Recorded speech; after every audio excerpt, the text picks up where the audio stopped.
Bonsoir mes amis. Je viens de réaliser que l'année 1980 fut une année importante dans l'évolution de mon destin. Jusque-là, je sentais comme une bonne étoile qui me guidait et me protégeait, comme beaucoup de gens. Mais cette année, j'ai eu la preuve qu'il existe une autre conscience au-dessus de nous, en tout cas de moi. Et cet événement se passa quand j'avais 37 ans. C'est ce que je viens de réaliser. Or, ce nombre m'est déjà apparu quand j'ai achevé l'extasium, le jour de mon anniversaire, le 27 octobre 2017, soit 2 plus 1 égale 3, 7.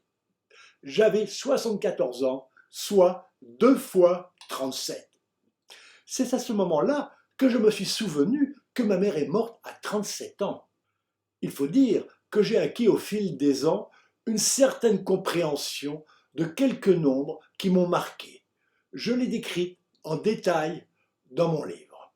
Du fait de la relation avec ma mère, à chaque fois que ce nombre m'apparaît, par exemple en regardant l'heure, je sens comme un soutien maternel.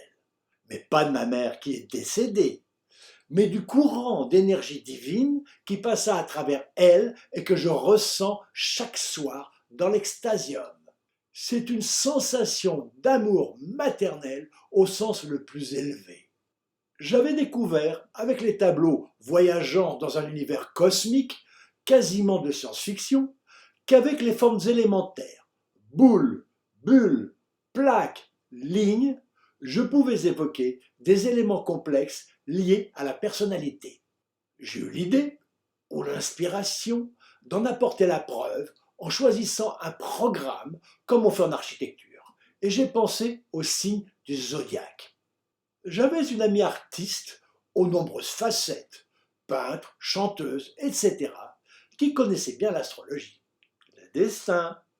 Elle l'avait étudié avec André Barbeau, qui passait pour un des meilleurs astrologues.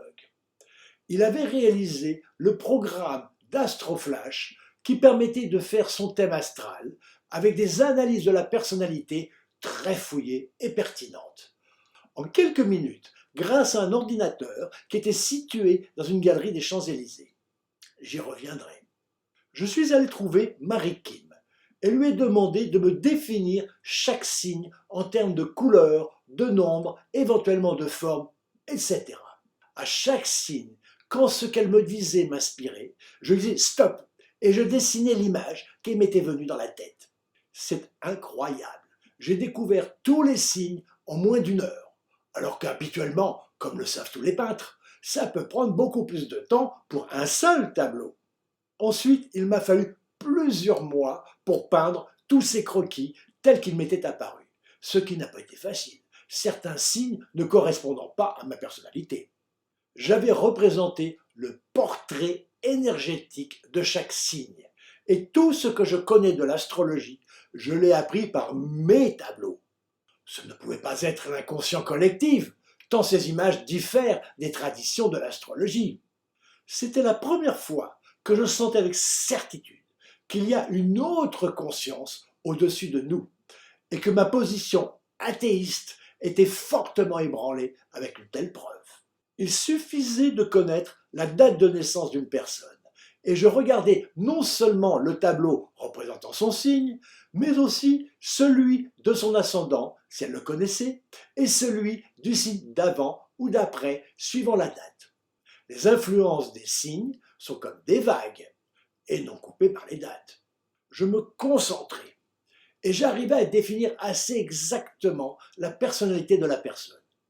J'en ai eu la preuve un matin où j'étais attablé seul dans un café sur la rive gauche face à Notre-Dame. J'ai engagé la conversation avec une jeune femme à la table voisine et lui ai proposé de faire cette expérience. Après que je lui ai dit tout ce que ces diverses images en rapport avec sa naissance m'avaient évoqué, elle me confirma que ça correspondait tout à fait à sa personnalité. Plus tard, j'en ai eu une autre confirmation. J'avais été invité à présenter mes œuvres à Tourine-la-Grosse, petit village de la banlieue chic de Bruxelles, à l'occasion des fêtes de la Saint-Martin. En parenthèse, j'habite le quartier de la Porte Saint-Martin à Paris. tout près du théâtre du même nom, qui eut une importance dans ma vie et que je raconterai plus tard. Encore le destin. Donc, dans une grande salle, j'avais exposé mes tableaux qui s'animaient avec de la musique et de simples toiles, dont les 12 tableaux représentant les signes astrologiques. Plusieurs fois, j'entendis quelqu'un, attiré par un tableau, dire en lisant le nom sur le côté « Mais c'est mon signe !»